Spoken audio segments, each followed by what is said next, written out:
কুমিল্লার মুরাদনগরে ধর্ষণের অভিযোগ করা মামলার প্রধান আসামি ফজর আলীকে গ্রেফতার করেছে পুলিশ। ২৯ জুন রোববার ভোর ৫টার দিকে রাজধানীর ঢাকার সায়দাবাদ এলাকা থেকে তাকে গ্রেফতার করা হয়। গ্রেফতার ফজর আলী কুমিল্লার মুরাদনগর উপজেলার বাহেরচর পাঁচকিত্তা গ্রামের শহীদের ছেলে। গ্রেফতারের বিষয়টি নিশ্চিত করেছে কুমিল্লার পুলিশ সুপার নাজির আহমেদ খান। তিনি জানান, ঘটনাটি অত্যন্ত স্পর্শকাতর। প্রযুক্তির সহায়তায় আসামির অবস্থান শনাক্ত করে অভিযান চালিয়ে তাকে গ্রেফতার করা হয়েছে।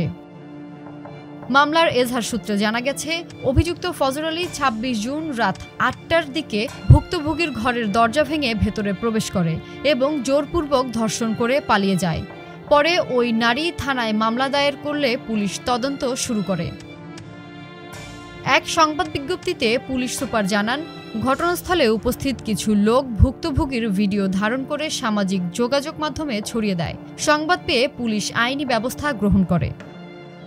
এছাড়া যারা ভিডিও ধারণ করে সামাজিক যোগাযোগ মাধ্যমে ছড়িয়ে দিয়েছে, এদের মধ্যে ৪ জনকে গ্রেফতার করে আইনি ব্যবস্থা গ্রহণ করা হয়েছে। গ্রেফতার ফজর আলীকে জিজ্ঞাসাবাদের জন্য আদালতের মাধ্যমে রিমান্ড আবেদন করা হবে বলে জানিয়েছে পুলিশ।